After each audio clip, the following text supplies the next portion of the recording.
तो हम इस वक्त ये देख रहे हैं सोर्सेज ऑफ न्यूक्लियर एनर्जी। जो ऊपर का टाइटल है वो टाइटल इस स्लाइड का ही नहीं है, अगली 2 स्लाइडों का भी यही टाइटल है। तो हमने न्यूक्लियर एनर्जी कहाँ से जनरेट होती है, हमने 3 सोर्सेज पढ़ने हैं, जिसमें से पहला यहाँ पर है। तो कौन सा वाला है ये? फिशन। ये फिशन है। और फिशन बेसिकली क्या है? टूटना। ठीक है, अगर न्यूक्लियस ये टूट गया है तो एनर्जी कहाँ से आ रही है? एनर्जी कहाँ से आ रही है? शाबाश। कल हमने डिस्कस किया था कि आपके रिएक्टेंट्स का एक वजन है।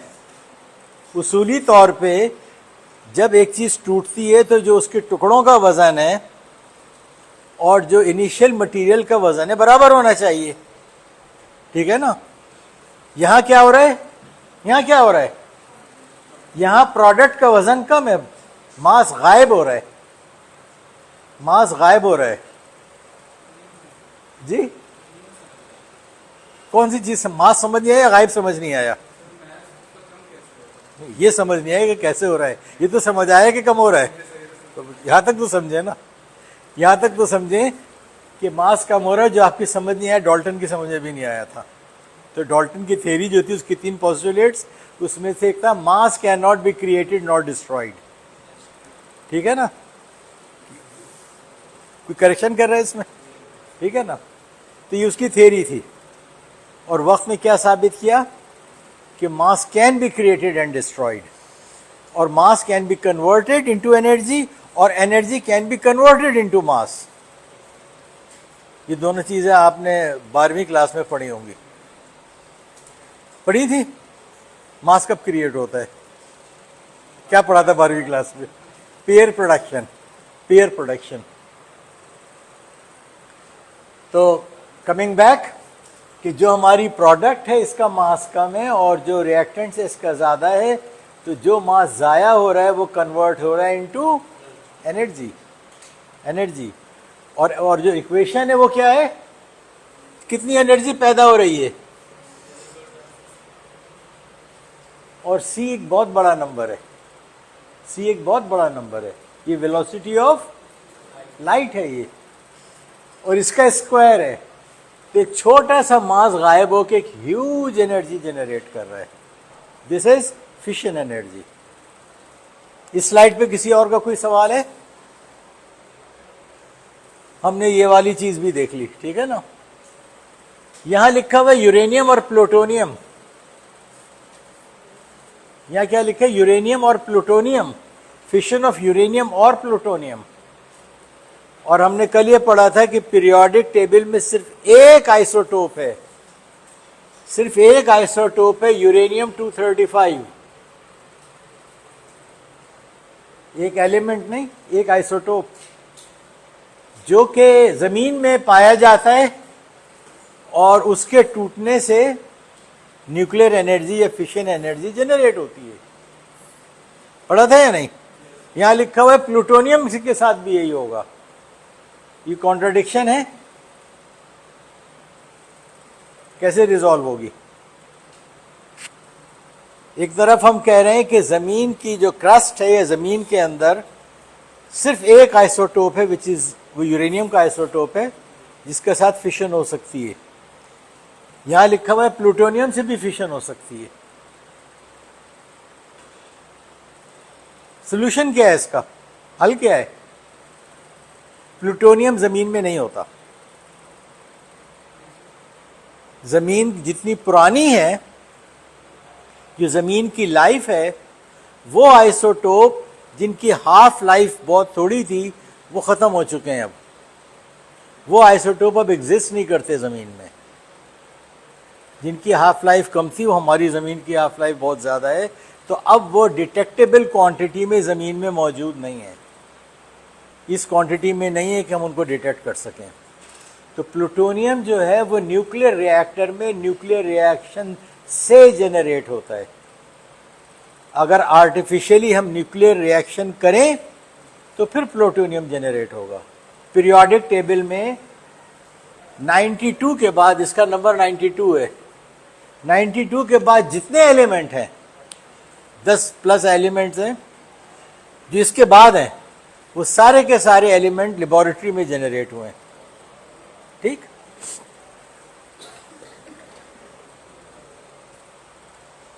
जो आखिरी चीज लिखी है इसको कौन एक्सप्लेन करेगा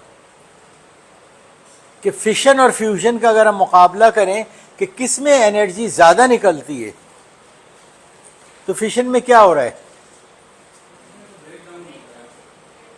एनर्जी को कंपेयर करें अगर हम फ्यूजन के मुकाबले में,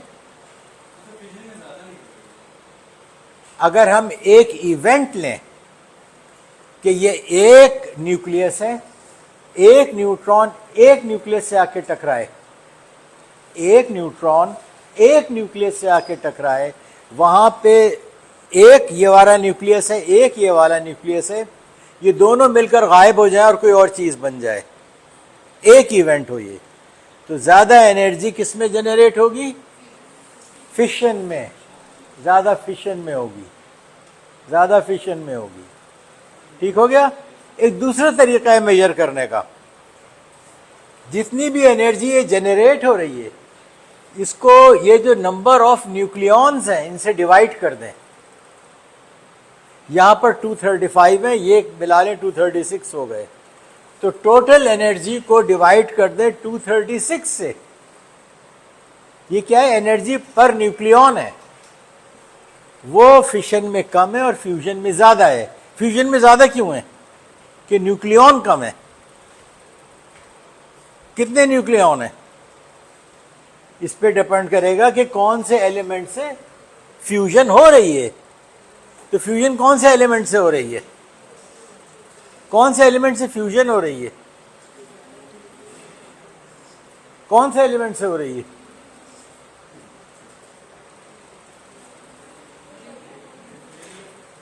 स्क्रीन नजर आ रहा है? ये नजर आ रहा है क्या लिखा हुआ है? एक तो ये हो गया, ये नजर आ रहा है क्या लिखा हुआ है, दूसरा ये हो गया। ये और ये जब करीब आते हैं तो गायब हो जाते हैं। ट्रीटियम और ड्यूट्रियम है क्या चीज? किसके आइसोटोप है? किसके आइसोटोप है? हाइड्रोजन के। हाइड्रोजन बेसिकली क्या है? हाइड्रोजन में एक प्रोटॉन है और बाहर एक न्यूट्रॉन है। एक प्रोटॉन है, एक न्यूट्रॉन है। अगर यहां पर एक प्रोटॉन है, एक इलेक्ट्रॉन है, एक प्रोटॉन है, एक इलेक्ट्रॉन है हाइड्रोजन में। अगर एक न्यूट्रॉन भी इसके अंदर हो, एलिमेंट चेंज होगा? नहीं होगा। न्यूट्रॉन से एलिमेंट चेंज नहीं होता। आपके चेहरे बता रहे हैं कि ये इंफॉर्मेशन पहली दफा पता चल रही है कि न्यूट्रॉन से एलिमेंट चेंज नहीं होता। नहीं होता ना? पढ़ा है ना पहले? गुड। तो न्यूट्रॉन से चेंज नहीं होता, एलिमेंट हाइड्रोजन रहता है। ये हाइड्रोजन का एक आइसोटोप बन जाता है, उसका नाम है ड्यूट्रियम। ऐसा भी होता है कुछ में कि यहां पर दो प्रोटॉन आ जाते हैं, लाहौल दो न्यूट्रॉन आ जाते हैं, प्रोटॉन एक ही रहता है।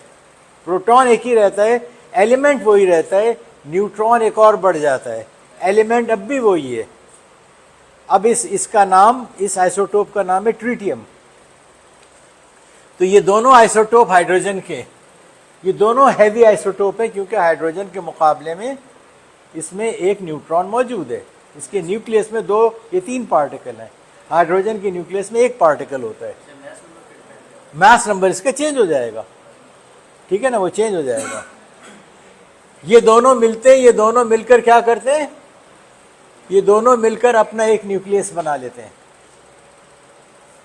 और उसके बाद जो भी कहानी होती है उसमें अल्टीमेटली हीलियम बन जाता है और एक न्यूट्रॉन निकल आता है। तो इसको कहते हैं फ्यूजन। दो अलग अलग आइसोटोप हैं, वो मिले और उनके नतीजे में एक आइसोटोप बना। वहां एक आइसोटोप था यूरेनियम 235, वो टूटा और एक से ज्यादा आइसोटोप बन गए, दो बन गए टिपिकली।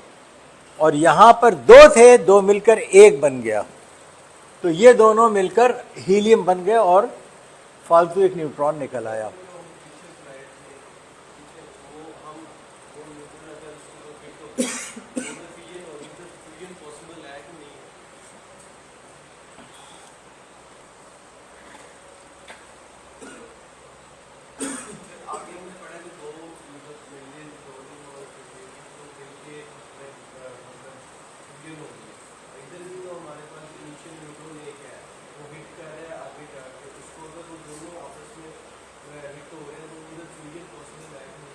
आपका सवाल ये एक न्यूट्रॉन है ना, इसने ऑलरेडी 235 तो संभाले हुए हैं ना, तो एक और संभाले 236 हो जाएंगे, क्या मसला है? ये न्यूट्रॉन है, ये एलिमेंट नहीं है, ये न्यूट्रॉन है, एलिमेंट एक ही है। अगर ये एक इसमें घुसेगा और ये घुस कर ये इसको बर्दाश्त कर ले तो क्या मसला है? बर्दाश्त कर लेगा तो ये नहीं टूटेगा। एलिमेंट तो ये वही रहेगा, यूरेनियम एलिमेंट ये वही रहेगा। क्यों रहेगा एलिमेंट वही? ये एलिमेंट क्यों रहेगा वही? U-235 में अगर मैं एक न्यूट्रॉन ऐड कर दूं तो क्या बनेगा? इसके बाद जो भी कोई एक आइसोटोप बनेगा उसमें नीचे जो एटॉमिक नंबर है वो 92 रहेगा या नहीं रहेगा? रहेगा। ऊपर क्या होगा? 236 हो जाएगा। अगर ये चीज चेंज नहीं हुई तो एलिमेंट चेंज होगा? नहीं होगा। क्लियर हो गई बात? एक तो ये बात थी कि अगर घुस के अंदर वो उसको जगह भी मिल गई गुजारने की 2-3 दिन, तब भी एलिमेंट चेंज नहीं हो रहा। और घुस के होता क्या है, जब हम रिएक्शन पे आएंगे हम पढ़ेंगे, ठीक है? होता क्या है ये क्लियर है? इसके केस में जो एनर्जी निकलती है वो मिसाल के एनर्जी की बात बाद में करेंगे। एनर्जी कुछ निकलती है। अब अगर मैं इसका वजन और इसका वजन करूं तो वो इतने एटॉमिक मास यूनिट होगा, इसका और इसका करूं तो इतना होगा। यहाँ है 5.03, यहाँ है 5.01। क्या हुआ? मास को कम हुआ, बढ़ गया? कम हो गया। कहाँ गया मास? एनर्जी में कन्वर्ट हो गया। इक्वेशन हमारे पास मौजूद है। आगे चलें? कोई सवाल है? कोई सवाल है किसी का यहां तक? हम क्या पढ़ रहे हैं? हम पढ़ रहे हैं न्यूक्लियर एनर्जी निकलती कहां से? कहां से निकलती है? पहली फिशन से, दूसरी कहां से? फ्यूजन से। एक आखिरी और पढ़ लें, फिर कल का लेक्चर खत्म हो गया। ये जो कुछ भी यहां ये लिखा हुआ है कि इसको कहते हैं ड्यूट्रियम ट्रीटियम रिएक्शन। सूरज में यही हो रहा है, जो हमें एनर्जी मिल रही है सूरज में यही हो रहा है। ज़मीन पे इसको करने के लिए रिएक्टर्स छोटे छोटे एक्सपेरिमेंटल बने। इस वक्त तकरीबन अगर नेट पे जाएं तो आप देखेंगे कि 130 प्लस ऐसे रिएक्टर है जो या बने, चल रहे हैं या बंद हो गए। एक ह्यूज रिएक्टर है जो कई मुल्क मिलके फ्रांस में डेवलप करें, which is called ITER। Net पे जाएंगे तो काफ़ी इंफॉर्मेशन मिलेगी। मल्टीनेशनल टीम से जो इस पर रिसर्च कर रही हैं। इसका साइज एग्जिस्टिंग रिएक्टर से काफ़ी बड़ा है और पार्शियली ये ऑपरेटेड हो गया है। फुली ऑपरेटेड इसको फिलहाल डेट ही है, इसकी डेट आगे भी बढ़ती रही है। तीसरा सोर्स, ये क्या चीज है? रेडियो एक्टिविटी क्या होती है?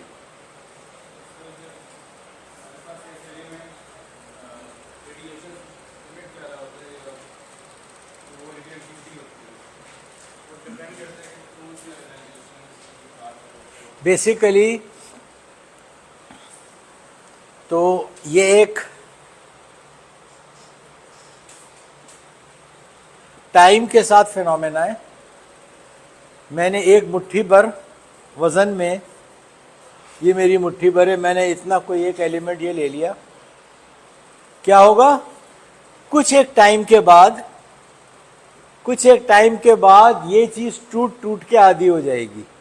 ये चीज़ यहाँ से यहाँ आ जाएगी। फिर इतना ही टाइम और गुजरेगा तो अब ये जितनी थी ये उससे फिर आधी हो जाएगी।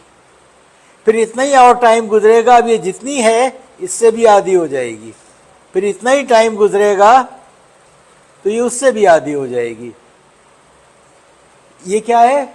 ये एक नेचुरल डिके है। मैं कुछ नहीं कर रहा। इस एलिमेंट की अपनी एक हाफ लाइफ है कि इस लाइफ के अंदर इसने आधा हो जाना। This is called half life. पढ़ा हुआ है ना ये? ठीक है। तो जब ये टूटता है तो उस वक्त भी एनर्जी जनरेट होती है। रीजन वही सेम है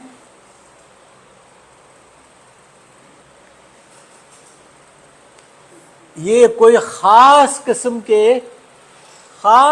के आइसोटोप्स हैं जिनकी हाफ लाइफ ऐसी है कि जब ये टूटते हैं और एनर्जी जनरेट होती है तो इनको हम इस्तेमाल कर सकते हैं, इस एनर्जी को फॉर सम यूजफुल पर्पस, ठीक है ना, फॉर सम यूजफुल पर्पस। नुकसान ये है कि जैसे आपने कहा कि जब ये टूटते हैं तो इनके साथ ऐसी रेडिएशंस निकलती हैं जो बिलावजह के लिए मसले हैं हमारे, जो हेल्थ के हैजर्ड्स हैं। तो हम इंसानों से इनको दूर रखते हैं। इस किस्म के सोर्सेज को फॉर न्यूक्लियर एनर्जी इंसानों से दूर रखते हैं। कहाँ रख सकते हैं इंसानों से दूर? सबमरीन में रख सकते हैं? नहीं रख सकते। सबमरीन एक छोटे शहर का आइडियल मॉडल है कि छोटी सी जगह में वो सारी फैसिलिटी जो किसी शहर में होनी चाहिए वो एक सबमरीन के अंदर होती है। वो 6 महीने समंदर में रहती है, तो 6 महीने में जो इंसान है उनकी सारी ज़रूरियात होती हैं सिवाय बच्चों के स्कूल भेजने के। तो वो इसलिए सबमरीन में कहाँ रखेंगे फिर? और नहीं, इनको इस्तेमाल कहाँ करेंगे? ज़ाया करने की बात नहीं, और इस्तेमाल कहाँ करेंगे? स्पेस शटल, अनमैन्ड स्पेस, जो हमारे एक्सकर्शंस हैं, अनमैन्ड जो स्पेस वो है हमारे सफ़र हैं, उनमें हम इसको इस्तेमाल कर सकते हैं। रशिया के बाद इलाके ऐसे हैं जो बहुत रिमोट हैं, अगर वहाँ उन्होंने किसी पर्पज़ के लिए इलेक्ट्रिसिटी जनरेट करनी है, लाइट हाउस बनाने मिसाल के तौर पे, कि वहाँ इंसान दूर दूर नहीं होगा लेकिन वहाँ उनको बिजली की कोई ज़रूरत है, तो रिमोट इलाकों में बिजली जनरेट करनी है, वहाँ तक कॉपर का वायर ले जाना जो है वो बहुत महंगा खर्चा है, वहाँ पावर हाउस लगाना महंगा खर्चा है, तो वहाँ इस किस्म के सोर्सेज इस्तेमाल हो सकते हैं। तो ये तीसरा सोर्स है, use in remote applications. Remote का मतलब जो इंसानों से बहुत दूर हो, जो इंसानों से इतनी दूर हो कि इनकी जो रेडिएशन निकल रही है, जब किसी चीज़ की रेडिएशन, इसमें से रेडिएशन निकल रही है, हर तरफ निकलेगी ना, हर तरफ निकलेगी, तो अगर मैं इसके करीब हूँगा तो मुझे इतनी रेडिएशन खाएगी, और अगर मैं इससे इतनी दूर हूँगा तो अब मुझे इसकी सिर्फ इतनी रेडिएशन खाएगी। तो इससे मैं कितना दूर हूँ कि रेडिएशन मेरे लिए बेयरेबल हो। आगे चलें बच्चों, तकल्लुफ नहीं करें सवाल करने में। ये आज का लेक्चर है, आधे से कम टाइम रह गया। जो कुछ इस लेक्चर के टॉपिक्स हैं वो ये हैं कि हमने क्लासिफिकेशन पढ़नी है, किस चीज़ की, किसकी क्लासिफिकेशन पढ़ेंगे, देख लेते हैं। उसूलों में लिखा होना चाहिए था यहाँ पे, प्रोबेबली न्यूट्रॉन की। फ्लक्स और फ्लुएंस। फ्लक्स क्या चीज़ होती है? फ्लक्स का टर्म पढ़ी है कभी आपने? किस चीज़ में पढ़ी है जी? फिजिक्स में किस चीज़ का flux? Magnetic flux, electric field का फ्लक्स, सो मच सो पानी के बहाव का फ्लक्स, कि पानी पाइप में से कितना जा रहा है। तो क्या होगा फ्लक्स? क्या कोई गैस है? फ्लक्स क्या चीज़ है? किसी बहती हुई चीज़ का, जो चीज़ गुजर रही है उसका एक मेजर है, ठीक है ना। कि मैं क्या करूं, अटेंडेंस शीट कहाँ चली गई हमारी? अटेंडेंस शीट कहाँ चली गई? ये रही। कि अगर मेरे पास ये एक यूनिट एरिया है, तो एक यूनिट एरिया में से कोई भी चीज पर यूनिट टाइम कितनी निकल रही, that is flux. Per unit time कितनी निकल रही, दैट इज फ्लक्स। तो जो रेडिएशन है, रेडिएशन आपके जिस्म को कितनी लग रही है, आपको कितनी लग रही है, वो इस पर डिपेंड करेगा। जो एक यूनिट एरिया से आ रही है उसकी इंटेंसिटी कितनी है। तो चाहे आपको लगे, चाहे मशीन को लगे, चाहे मटेरियल को लगे। हम ये मटेरियल साइंस पढ़ रहे हैं यहाँ पे। अटेंडेंस किसी ने लगानी है अपनी? तो फ्लक्स फ्लुएंस को देखेंगे, ये क्या चीज है। एटेन्यूएशन क्या चीज है? व्हाट इज एक्टिव जी? शाबाश शाबाश, कि जब कोई चीज़ किसी चीज़ से गुजर रही होती है तो फिर वो ज़ाया भी होती है। न्यूट्रॉन अगर कहीं से गुजरेंगे किसी चीज़ में से, तो जितने यहाँ से एंटर हुए हैं उनमें से कुछ ऐसे होंगे जो स्लो डाउन हो जाएंगे, एनर्जी नहीं होगी उनकी, जिनकी ज़्यादा होगी वो आगे बढ़ जाएंगे, ठीक है ना। तो जब न्यूट्रॉन मेरे पास गुजर रहे हैं किसी भी मीडिया से, तो उनकी इंटेंसिटी कैसे कम हो रही है, कैसे वो ज़ाया हो रहे हैं, एटेन्यूएट हो रहे हैं, उनकी इंटेंसिटी ऑफ फ्लक्स कैसे कम हो रहा है। और HVL एक मेजर है उस थिकनेस का जिसमें उनकी इंटेंसिटी आधी हो जाए। Introduction to nuclear cross section, हमने ये पढ़ा था कि ये जो मटेरियल हमने इसमें पढ़ने उसका ताल्लुक किससे है? न्यूक्लियर मटेरियल्स वो हैं जिनके लिए इम्पॉर्टेंट चीज़ उनका न्यूक्लियस है। तो ये इम्पॉर्टेंट चीज़ को हमने मेजर भी करना है ना, कि क्या चीज़ है ये, किन यूनिट्स में मेजर होगी, इसका कॉन्सेप्ट क्या है। तो उसके लिए कॉन्सेप्ट आएगा न्यूक्लियर क्रॉस सेक्शन। जितने आपने न्यूक्लियर रिएक्टर के अंदर मेन एलिमेंट्स पढ़ने हैं, 5 मुख्तलिफ टाइप्स के होंगे। कुछ वो होंगे जो न्यूक्लियर एनर्जी जनरेट कर रहे होंगे मिसाल के तौर पे, तो उन सब का ताल्लुक इस चीज़ से होगा, न्यूक्लियर क्रॉस सेक्शन से। सोर्सेज, ठीक है ना, ये इसकी हिस्ट्री है। न्यूट्रॉन होता क्या है? इसमें न्यूट्रॉन कहाँ है? न्यूट्रॉन कहाँ है जी? प्रोडक्ट में ये पैदा हो रहा है। यहां लिखा है अल्फा पार्टिकल, अल्फा पार्टिकल कहाँ है इस इक्वेशन में जी? शाबाश, हीलियम का nucleus is alpha particle. Alpha particle पे चार्ज होता है ना, तो हीलियम के इलेक्ट्रॉन्स हटा दूं तो दैट इज अल्फा पार्टिकल। इसमें कोई कॉम्प्लिकेशन है? नहीं है। कोई सवाल है कि न्यूट्रॉन कहां से निकलेगा? अगर मैं अल्फा पार्टिकल को बम्बार्ड कर दूं बेरिलियम पे, क्या मैं न्यूट्रॉन को एक्सेलरेट कर सकता हूं?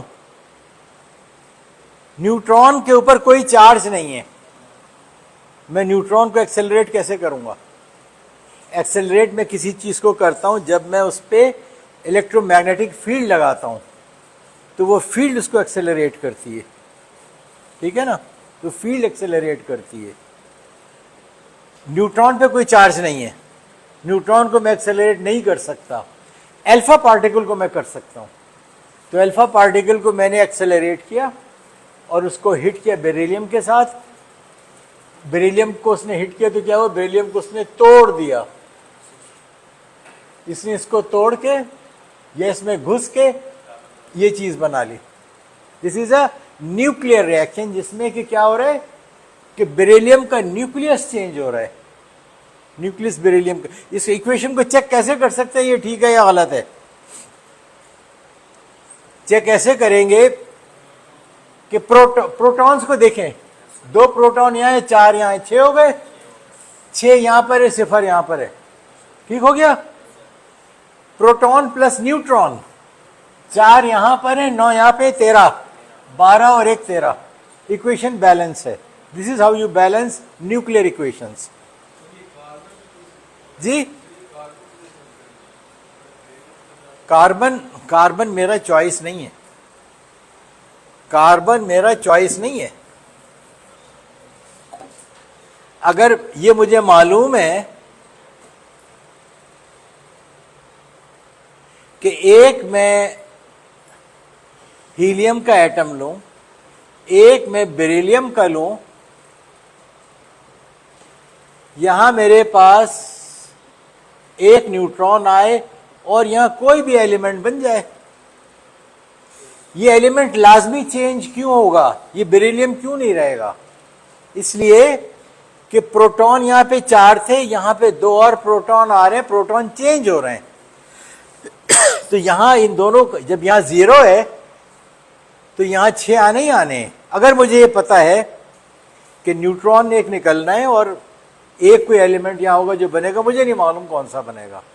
मैं सिंपल क्या करूं, इन दोनों को ऐड करूं, इन दोनों को ऐड करूं, जवाब एक ही आना चाहिए। यहाँ जवाब 6 आ गया।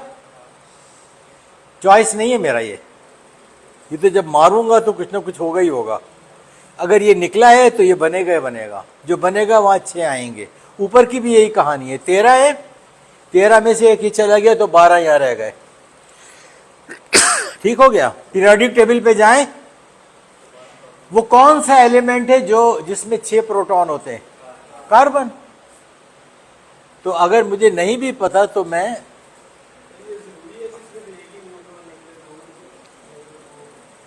इसमें आपका कुछ, ये आप इंजीनियरिंग नहीं कर सकते, ये इंजीनियरिंग आप नहीं कर सकते कि किस एंगल से मारूंगा तो न्यूट्रॉन पे किस जगह लगेगा तो कितने टूटेंगे। ये सारे खेल हैं प्रोबेबिलिटी के। आपका बेसिकली सवाल क्या है? आपका सवाल ये है कि ये मेरा एक न्यूक्लियस है, इसके ऊपर मैं एक न्यूट्रॉन मारूं तो क्या हमेशा इसके जो 2 टुकड़े होंगे वो एक ही, वो फिक्स होंगे या चेंज हो सकते हैं? ये सवाल है ना। तो आसान जवाब है चेंज हो सकते हैं, आसान जवाब है चेंज हो सकते हैं। दूसरा सवाल आपका ये होगा कि अगर मैं चाहूं जो चेंज हो सकते हैं उनमें से हमेशा मेरी ही पसंद के बन जाएं, इतना कंट्रोल नहीं है। आपका कंट्रोल सिर्फ एक चीज पर है कि मैं किस एनर्जी के न्यूट्रॉन मारूं, सिर्फ इस पे आपका चॉइस है। कहां लगे, इसके अंदर क्या हो, वो उसके बाद की सारी फिजिक्स है जो प्रोबेबिलिटी पे बेस करती है।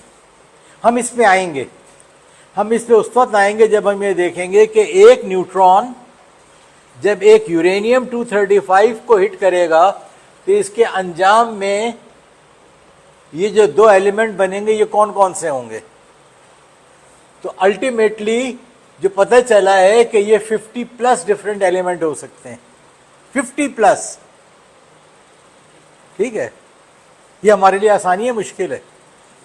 ये मुश्किल है। क्यों मुश्किल है? मुश्किल इसलिए है कि न्यूक्लियर रिएक्टर में ये काम हो रहा है।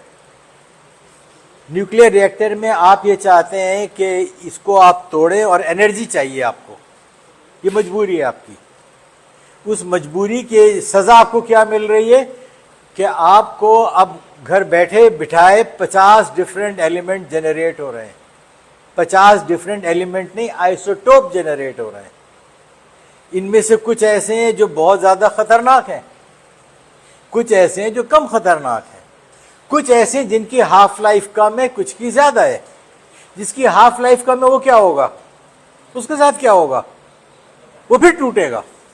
ये अब 50 से नंबर बढ़ना शुरू हो जाएगा।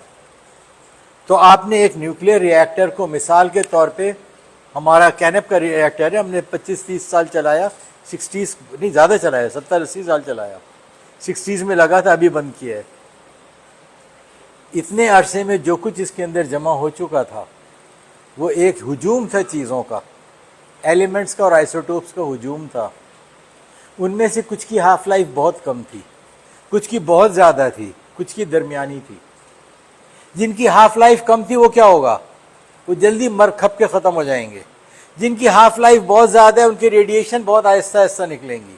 जो दरमियान के हैं वो गले का फंदा है, वो ना उगल सकते हैं ना निगल सकते हैं। उनको हैंडल करना is the most difficult part of A design of a nuclear reactor, most difficult part. Nuclear energy दुनिया की वो वाहिद एनर्जी है कि जब आप इसका खर्चा कैलकुलेट करते हैं तो इसका जो फ्यूल ख़त्म हो चुका है उसकी हैंडलिंग भी पार्ट ऑफ कॉस्ट शामिल है। कोयला जलाएंगे तो कोयले से जो चीज़ निकल रही वो आपका बॉदरेशन नहीं है। सूरज से एनर्जी लेंगे तो सूरज की एनर्जी कहाँ गई, कोई बॉदरेशन नहीं है। साउंड एनर्जी हो, विंड एनर्जी हो, वेव एनर्जी हो, कोई बॉदरेशन नहीं है। ये वाहिद फॉर्म ऑफ एनर्जी है जहाँ प्लांट के लगाने के खर्चे में एक बड़ा खर्चा, बड़ी कंसर्न ये है कि जब इससे फारिग हो जाएंगे तो करेंगे क्या। वो खर्चा आपकी जिम्मे, आपने ही प्लान करना है। तो ये जो चॉइसेस हैं कि कितने टुकड़ों में टूट जाए, ये नॉर्मली आपके इख्तियार में नहीं है, नॉर्मली नहीं है।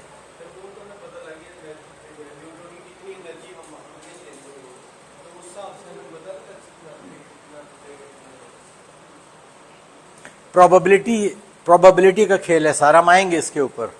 अभी ये कोर्स का दूसरा लेक्चर है। आपके कितने 16 हफ्ते ज़रब 3, 50 के करीब जितने एलिमेंट्स है उतने ही लेक्चर है जी। अगला सोर्स ऑफ न्यूट्रॉन, नजर बहुत अच्छा नहीं आ रहा, लेकिन यहां क्या लिखा हुआ है, प्लूटोनियम। ये एक न्यूट्रॉन अगर प्लूटोनियम से टकराएगा तो क्या करेगा, फिशन करेगा, और एक जाया किया था 3 पैदा कर लिए। ठीक है, जैसे पहले था कि शुरू प्लूटोनियम से किया था, खत्म किसी और जगह पीरियोडिक टेबल पे किया है। ठीक है, कोई नई नस्ल के ही आइसोटोप बन गए। न्यूट्रॉन कहां जनरेट हो रहे हैं, न्यूट्रॉन हमने यहां इधर इस्तेमाल किया था, उधर पैदा हो गया, तो जनरेशन कहां हुई, कहां हुई जनरेशन, कि एक इस्तेमाल किया था 3 पैदा किए। ठीक है, एक इस्तेमाल किया था 3 पैदा किए। ठीक हो गया। वो सवाल अपनी जगह है कि प्लूटोनियम जमीन में होता नहीं है, तो इक्वेशन ने क्यों लिखी हुई है। तीसरा सोर्स, ये भी प्लूटोनियम है, सॉरी, ये क्या चीज है,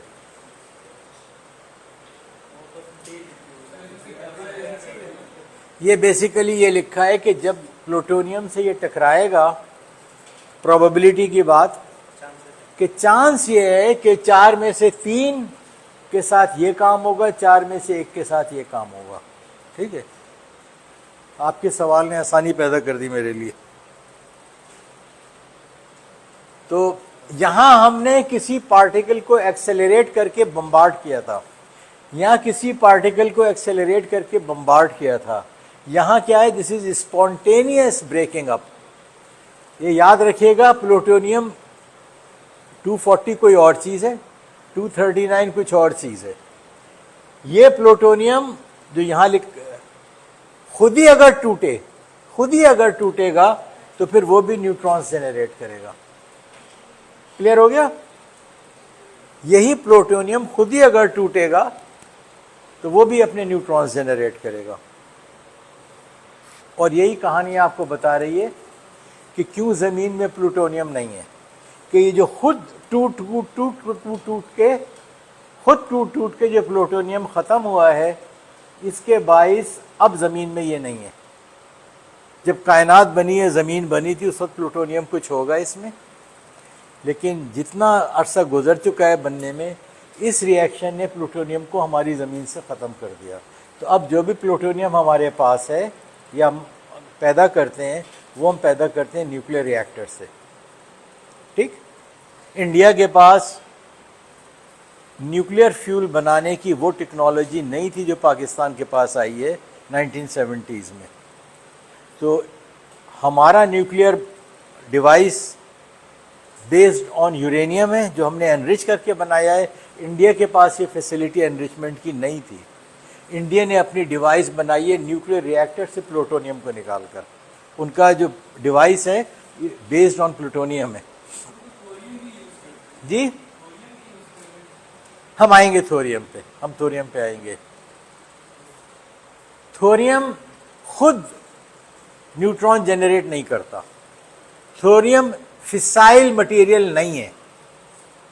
थोरियम फिसाइल मटेरियल नहीं है। फिसाइल मटेरियल यूरेनियम है, फिसाइल मटेरियल प्लूटोनियम है। ये दो मटेरियल फिसाइल मटेरियल हैं जो टूटते हैं, टूट के न्यूट्रॉन भी जनरेट करते हैं, कोई एलिमेंट भी बनाते हैं, एनर्जी भी प्रोड्यूस करते हैं। ठीक है, इन दो फिसाइल मटेरियल में से यूरेनियम जमीन में होता है, प्लूटोनियम जमीन में नहीं होता।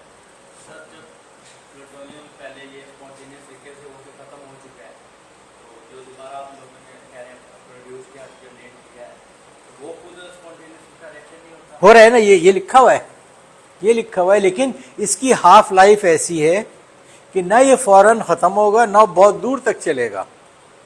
ठीक है ना, इसकी एक हाफ लाइफ है।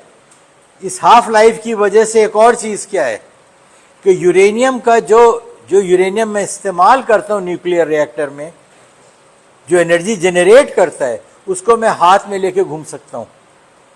उसकी रेडियो एक्टिविटी मसला नहीं है। प्लूटोनियम के साथ मैं ये नहीं कर सकता। ठीक है, ये जुमले को मैं दूसरी तरह कहूं अगर, कि अगर मैं प्लूटोनियम को हैंडल कर रहा हूं एज ए इंजीनियर, तो मैं करीब नहीं जा सकता प्लूटोनियम के, फिर मैंने उसको हैंडल करना है थ्रू रोबोटिक्स, फिर उसको हैंडल करना एक मुश्किल काम है। यूरेनियम को हैंडल करना आसान काम है, कि उसकी रेडियो एक्टिव हैजर्ड नहीं है।